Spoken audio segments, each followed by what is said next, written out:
Hi, it's Steph and Mike from This is Colorado, Season 1, Episode 10, The Lost Episode.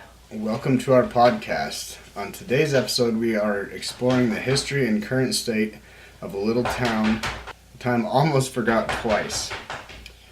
All of our sources will be linked in the show notes, of course.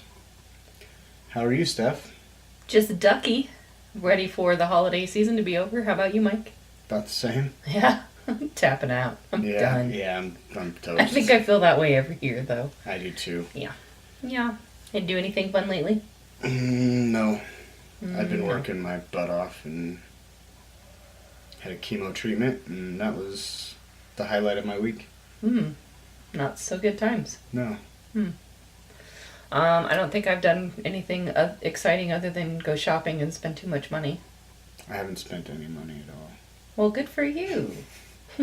Well, it's hard to spend when you don't have it. So. Oh, no. You're supposed to say, my love doesn't cost a thing. Well, okay. My love doesn't cost a thing. There you go. Right on. Okay, so today we're going to be talking about mining in Colorado, since it's one of the major things that got Colorado started. The mining in Colorado is an $8.8 billion and 73,460 job industry in Colorado. Denver is the mining capital of the United States. Whoop, whoop. Raising the roof.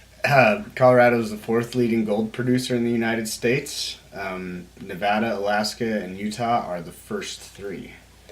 Molybdenum mining, Colorado definitely ranks first for. 60% of Colorado's electrical power comes from coal. Sodium bicarbonate, gypsum, which is like sheetrock, and limestone are all mined here in Colorado as well. Have you ever been to Gypsum? Nope. So on your way to Grand Junction, it's a small mining town that mines the gypsum and then turns it into sheetrock and whatnot. Neat. Yeah. I didn't know that we made sheetrock here. Yeah. I just hang it and tape it and sand mud it. and sand it. And Yeah. That's cool. Right. Me too. According to a 2010 fact sheet put out by ColoradoGeologicalSurvey.org, Colorado is ranked 11th in U.S. coal production. In 2010, the value of coal produced here was estimated to be $1.07 billion. Colorado coal mines employ 2,041 miners. 55% of coal is shipped to 24 other states and also Mexico.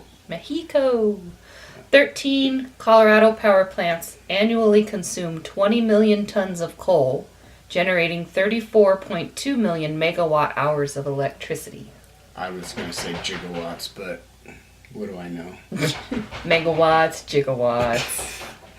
The top importers of our coal are Utah, Kentucky, Mississippi, Tennessee, and Alabama.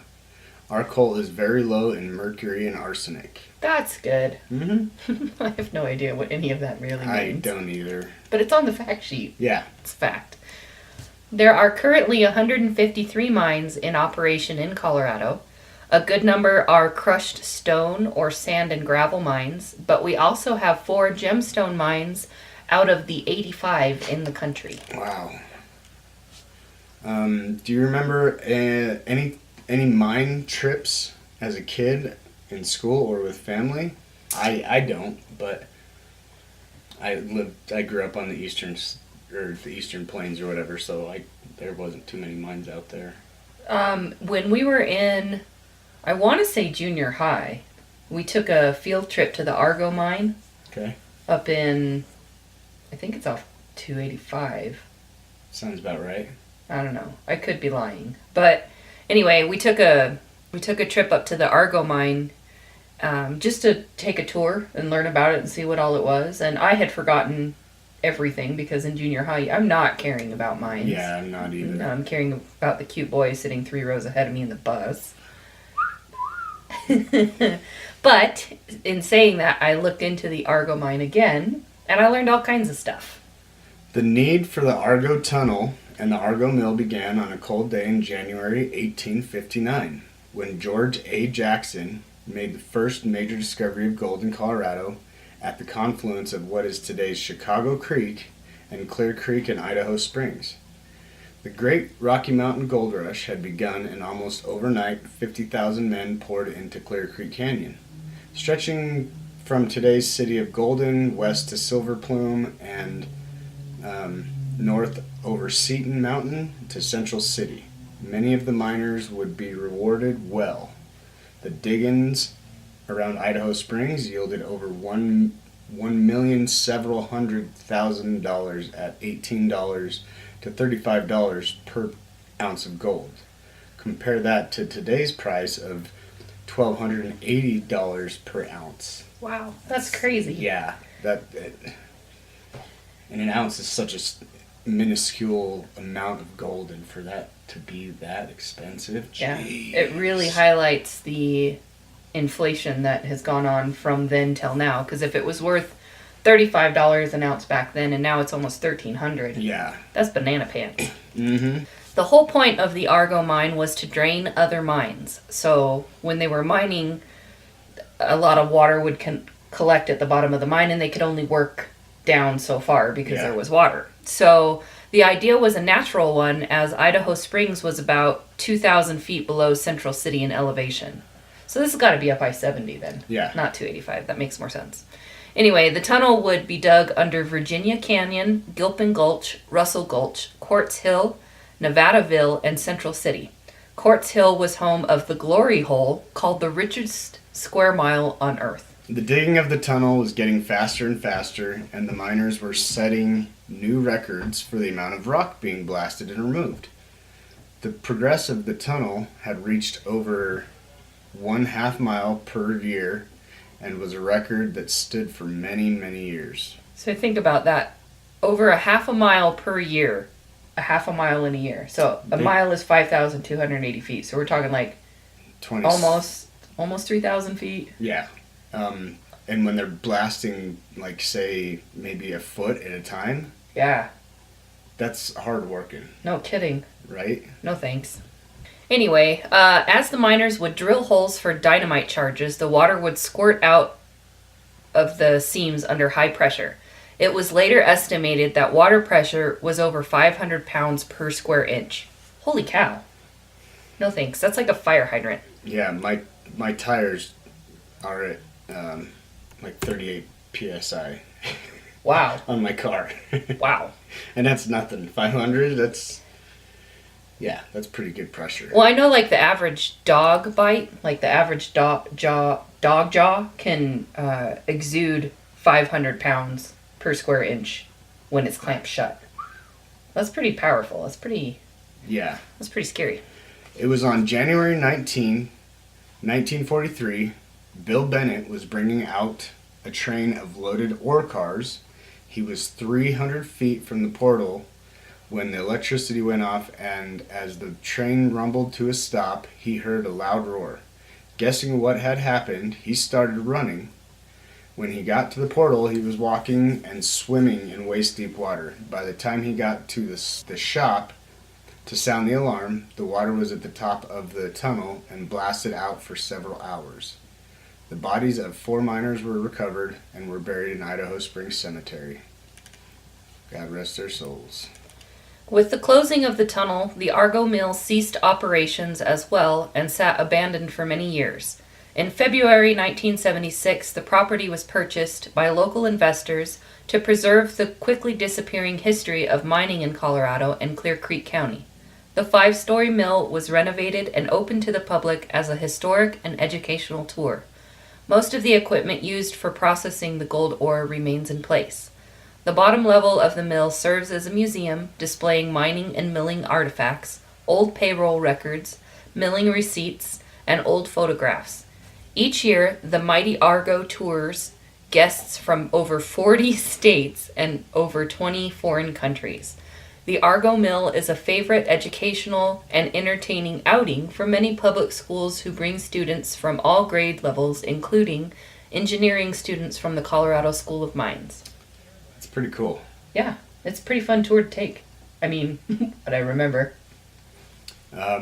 The Argo Mill has been featured in many national publications and has been the set for several film productions because of the historic significance and impact that the Argo Tunnel and Mill played in local and state mining history. It was placed on the National Historical Register by the Department of the Interior in 1977.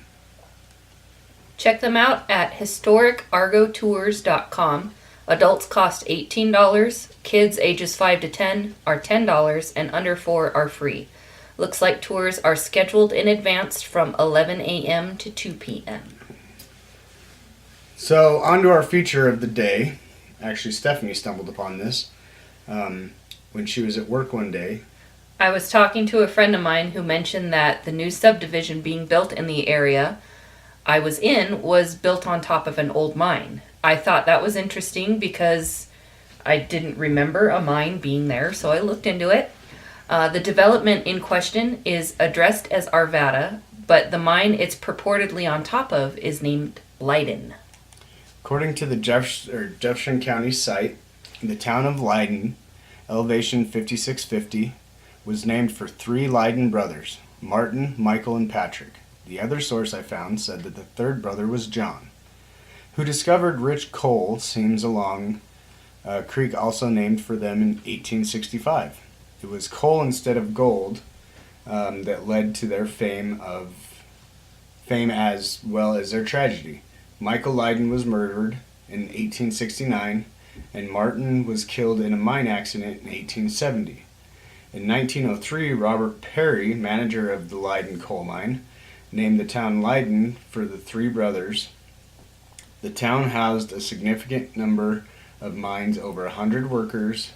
It consisted of a sizable number of red cottages, church, saloon, boarding houses, foreman's house, and a company store laid out along a small street grid at Quaker Street and Leyden Road. In an article dated October 3rd, 1996, Stuart Steers reports, "The road to Leyden, Colorado isn't much wider than a trail.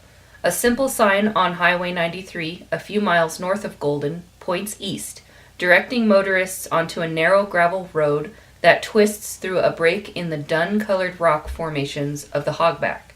For more than 2 miles, Leyden Road winds through a narrow foothills valley, past grassy fields speckled with goldenrod." The first sign of the town is the trees. Giant cottonwoods line the creek that runs to the south, and the cluster of 33 homes that make up the town are surrounded by large leafy elms, whose stature makes it clear that people have lived here a long time. Most of the houses are similar, small square boxes with 2 windows on each side, a front and back door, and roofs made of corrugated iron and tar shingles. The 5 streets, 1st, 2nd, 3rd, Quaker, and Scott, are unpaved, and the one-time schoolhouse and country store have both become appendages to private homes.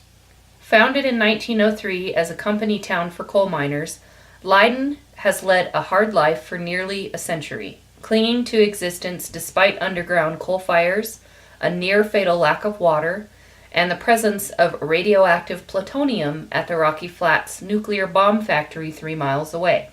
When the mine shut down and the fires went out, the town picked up another claim to infamy. Public Service Company bought the mine and turned its subterranean chambers into a massive storage facility for deadly natural gas. Today, however, Leyden faces a new kind of threat: real estate development sparked by the boom of the 1990s. A remnant of the old Colorado that predates shopping centers and condominiums, Leyden at one time supplied the coal that powered the Denver Tramway Corporation's hundreds of miles of streetcar routes. The rail network helped spawn the vast metropolis that has since crept within a mile of Leyden and now lies just over the hill.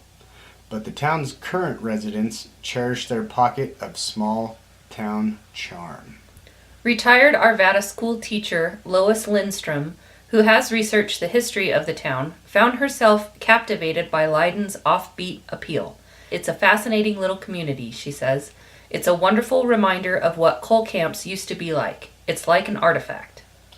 However, Leyden's historic isolation is fading, and the signs of change are close as Quaker Street. There, on a recent weekday morning, a woman zooms past in an emerald green Lexus, followed by a truck carrying a load of 2x4s to a construction site half a mile away. They're both headed to spanking new subdivisions where homes sell for as much as $600,000. So far, Leyden itself has been untouched by the rapid growth. In fact, not much has changed since the coal mine shut down in 1950. But the little town hasn't escaped the notice of real estate agents who in the past 2 years have begun calling homeowners to make offers on their property. The town's roughly 100 residents stand to turn a healthy profit on their ramshackle homes, which would likely be torn down to make way for larger dwellings. But many are vowing to stay put and resist the blandishments developers. This isn't the first time Leyden has been threatened with extinction. After the coal mine closed and the miners left, the town was largely deserted.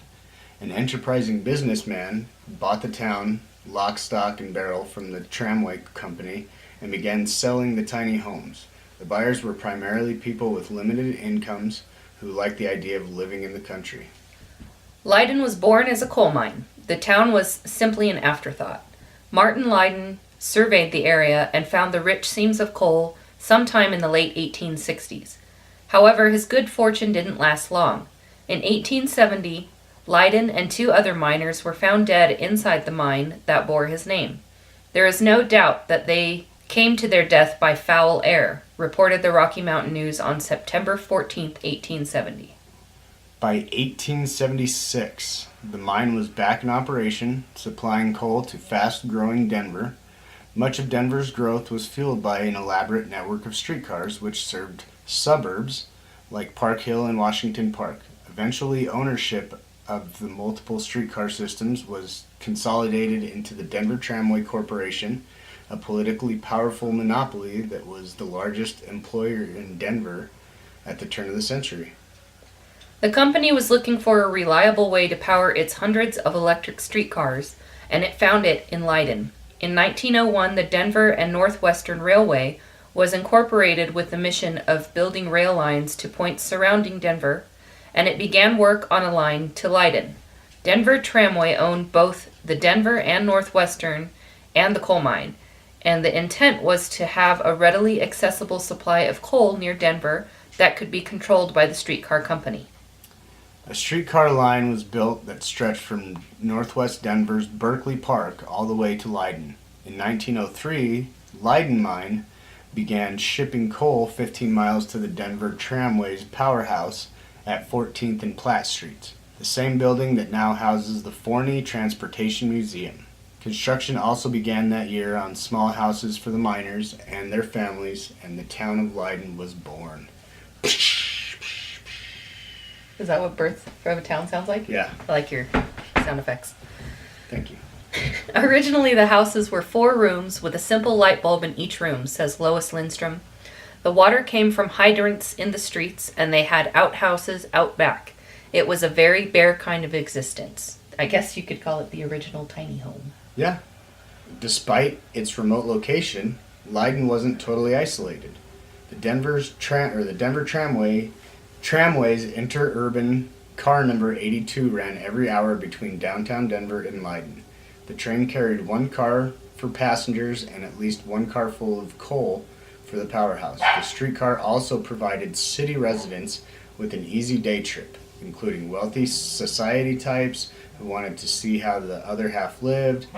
A woman from a prominent Denver family once told Lindstrom that she and her family would take guests on the streetcars in the summer to see the miners. It was like slumming, says Lindstrom.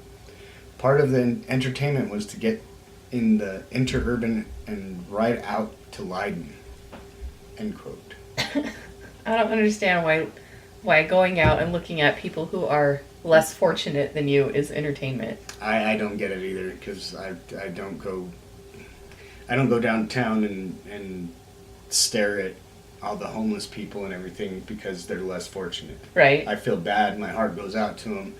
If anything, I want to help. But I mean. That was the times back then. Big hats and, oh, look at that. And high society types, you know? Right. So it was, I guess it was fun back then, but I don't see the fun in it today. I don't know. I think it's appalling behavior. Yeah, I do too. Ridership on the Denver Tramway's rail system reached a peak of 112 million passengers in 1945, but the rise of the diesel bus in the post-war years quickly changed the face of public transportation in Denver.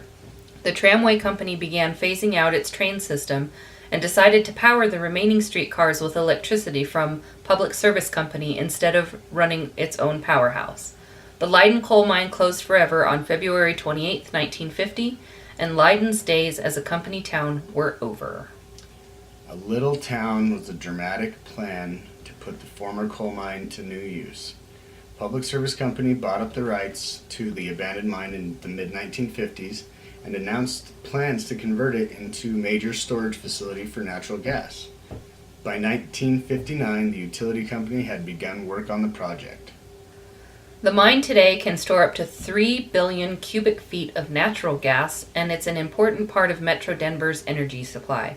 A large pumping facility is located just across the road from Leyden, and monitoring stations dot the hillsides between the town and Highway 93.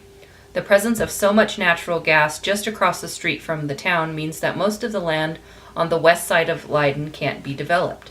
Residents say they've learned to live with the gas mine, but the relationship has at times been a tenuous one.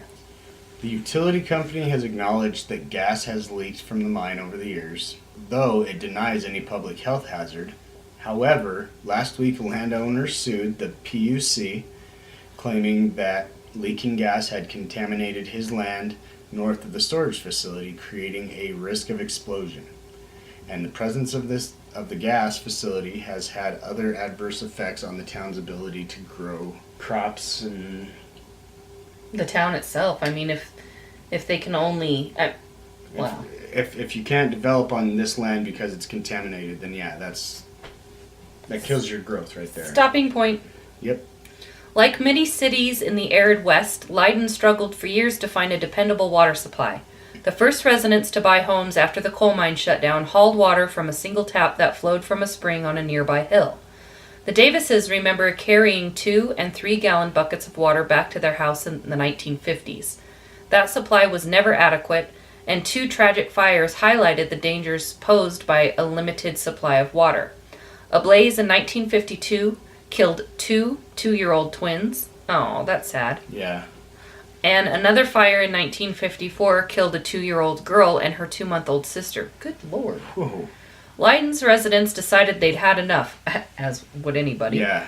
They voted 33-9 to create a water district charged with digging a community well. Unfortunately for Leyden, the water from the new well was so contaminated with cattle droppings, cow patties, that massive amounts of chlorine had to be added to make it drinkable.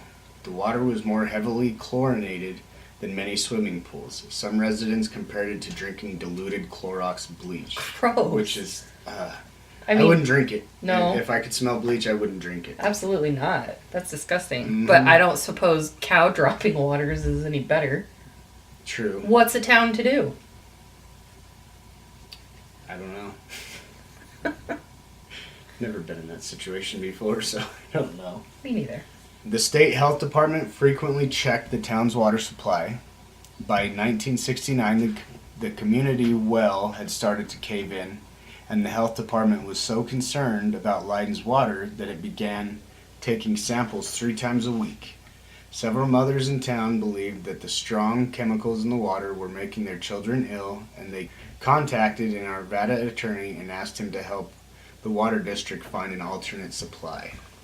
Good mamas. Mm-hmm. A natural solution would have been to dig a deeper well, but the residents couldn't dig deeper because of the natural gas facility. Well, there's a conundrum. Yeah. The coal mine shafts stretch for hundreds of feet in all directions around Leyden, and Public Service feared residents might accidentally tap into its highly pressurized natural gas supply, potentially touching off a huge explosion.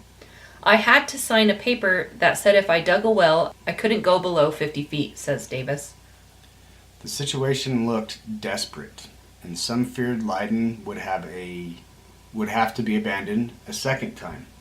That's when Leyden's water board appealed to Arvada for permission to link up with the suburb's water system. Arvada approved a temporary deal to supply water to Leyden in 1970. However, when the city ran its high-pressure water into Leyden's jerry-built patchwork of pipes, many of them came apart at the seams. While trying to fix the pipes, engineers discovered that some sections of the town's water pipes were so old that they had disintegrated and the water was running through hollowed-out dirt. So not only are these poor people drinking bleach water, but it's also been through dirt. Yeah. So literally dirty bleach water. Bleach, cow patties, and dirt. Really not a good quality water source. I think I'd rather, I'd rather die than have to drink any of that shit. Anyway, Arvada extended its emergency agreement to supply Leyden with water through March 1st, 1973, but told the townspeople it wouldn't supply Leyden with water after that unless the town came up with $48,000 to replace the water pipes. Applications were made to several federal agencies, but were turned down, and it looked like Leyden's luck had run out. At the last minute, Colorado Governor John Love gave the town most of the funding it needed from the state's emergency budget. The infusion of funds saved Leyden. Yay! But the agreement with Arvada also put the little town squarely in the crosshairs of its larger neighbors' expansion plans. Once miles away, the Arvada city limit is now little more than a mile from Leyden, which is in unincorporated Jefferson County, and Arvada, which seems to aspire to becoming the Aurora of the metro area's west side, has annexed land on the north and south side of Leyden all the way to Highway 93. So basically, at this point, Arvada is surrounding this little town. Yeah, it's just kind of just like right. It's like a little rectangle in the middle of Arvada, basically. Yep. Got it. All right. There has been so much development since this article was written in 1996 that nearly all of the available surrounding and buildable area has been built up. This article ends with a gentleman named Frank Pacheco stating, "Someday they'll come and buy this town out. People with money can do anything they want."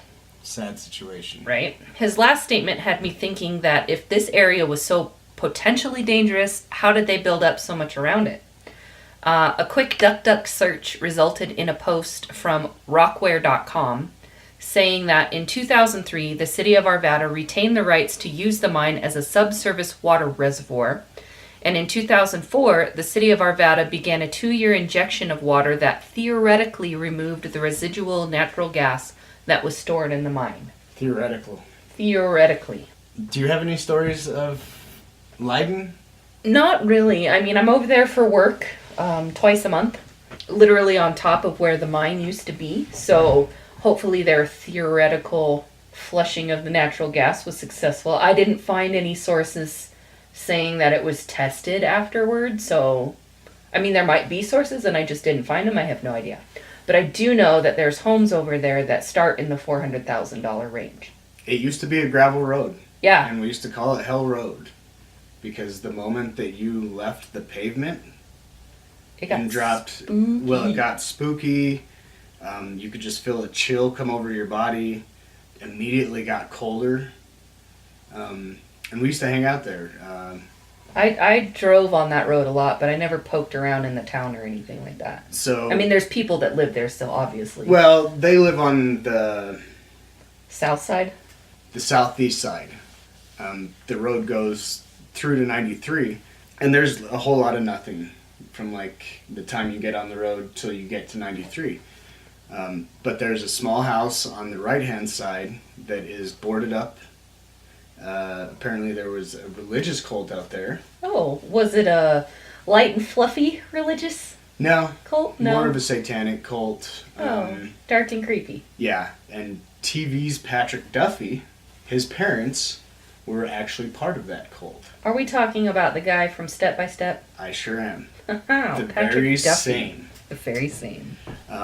So his parents were a part of this creepy cult. Yes. And, we've been out there quite a few times. We as in who?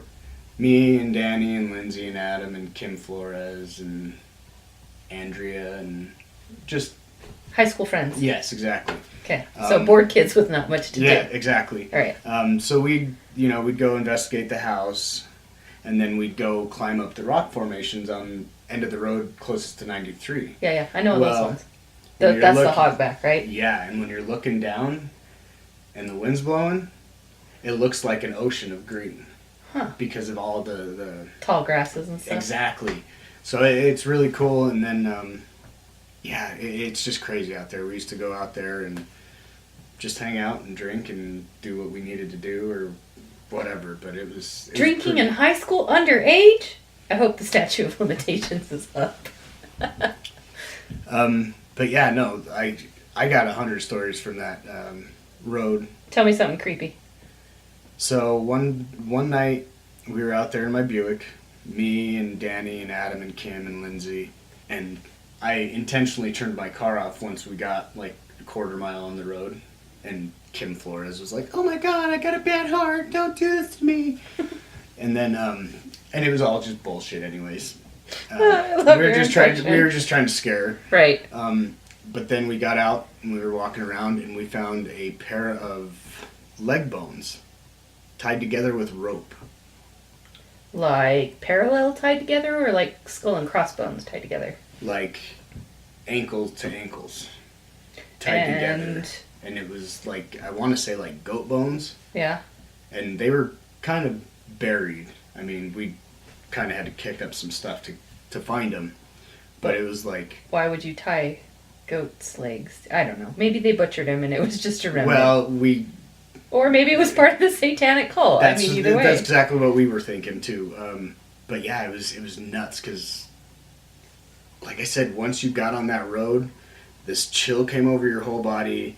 It instantly got colder, and you just felt like your stomach drop. Yeah. Because you were on pavement and then you're just on dirt. Yeah. And now the road's all paved over anyways, so right. It doesn't have the same effect. But when I was in high school, I would frequent that road too because there wasn't much to do. Mm-hmm. I mean, you're 16, 17 years old. You're not old enough to be an adult. Yeah. But you're too old to be a kid. So what do you go do? You go drive around. Yep. So I'd go out there all the time, and that road, I mean, it was obviously a dirt road, but it seemed to me like it was really easy to drift on. Oh yeah. Like you didn't even have to be going fast, and you could start fishtailing on it pretty easy. Yeah.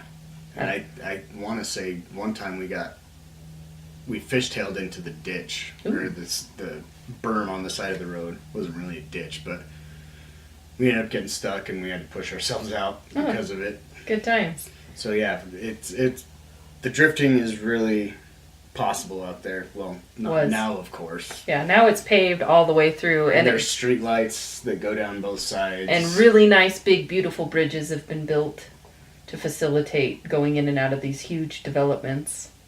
I mean, it's still pretty out there. It is pretty, but it's got some killer views of Denver still. I liked it better when it was Hell Road. Yeah, it's not Hell Road anymore. I know. It's just Leyden. I know. Another thing I found out in doing the research for this was that all of the little, they're called matchbox homes that the town's people lived in when the mine was in operation. Mm-hmm. They're little tiny 4-bedroom homes, seriously, like, I don't know, maybe 600 or 700 square feet. They're super tiny. But they can't be torn down and built up again because there's a seasonal creek that runs through this Leyden Creek, and those houses are literally in the floodplain. So no homeowner's insurance is going to cover you, therefore no mortgage will approve you, and no new homes can be built. So really the homes that are there will probably be there until they fall apart.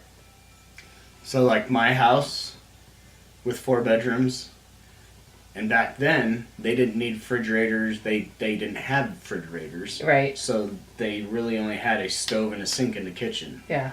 So I can see... Super tiny. Yeah, I can see that. Totally. I imagine, I mean, the article said that there was a light bulb in each room, so I imagine their electrical is probably ancient. Yeah, and very simplistic.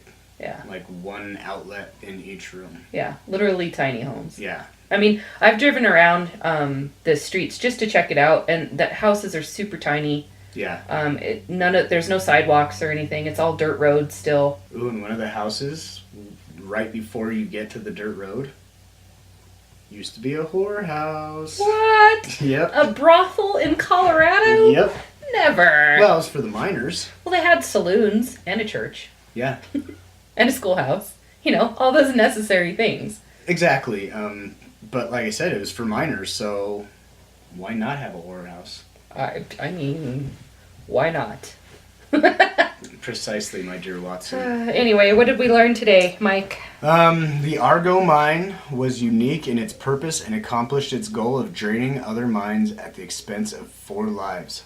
4 lives! Man, miners are hardcore. Yeah. Leyden is a small, formerly company town for coal miners that is built in a floodplain.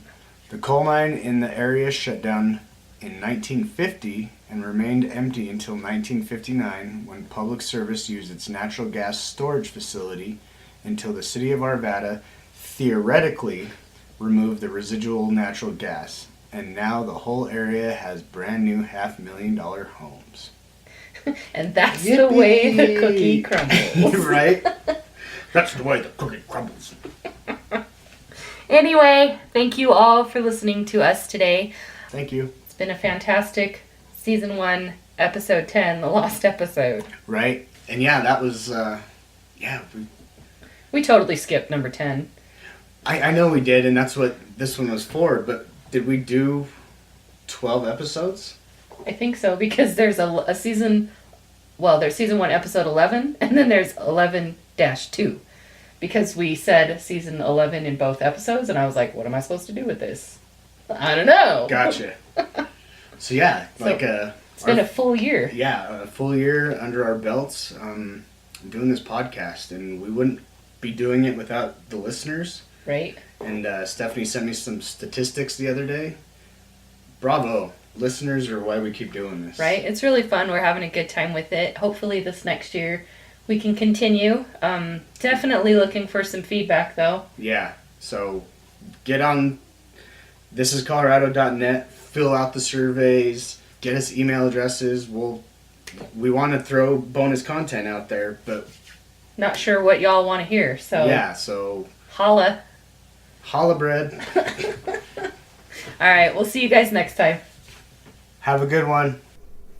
Thisiscolorado.net, helping you create a day to remember. We are always interested in what you, the listeners, have to say. If you'd like to share your experiences, adventures, destinations, unique Colorado eats, or people causing positive change who are passionate about what they do, tell us more at thisiscolorado.net or leave us a message at 720-733-1231 and we might feature it on an upcoming episode. When you do what you've always done, you'll get what you always got. If you found value in this episode, do us a favor and tell a friend. Completing our listener survey is a great way to give us feedback. All of our links from this episode are in the show notes or at thisiscolorado.net.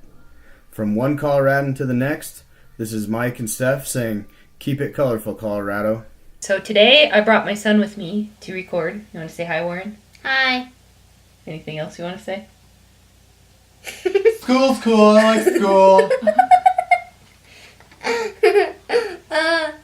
I got straight A's in school. High five. Good job. Mike needs some skin too. Hold on, that was weak. There we go. Mm. Yay. Bly bly.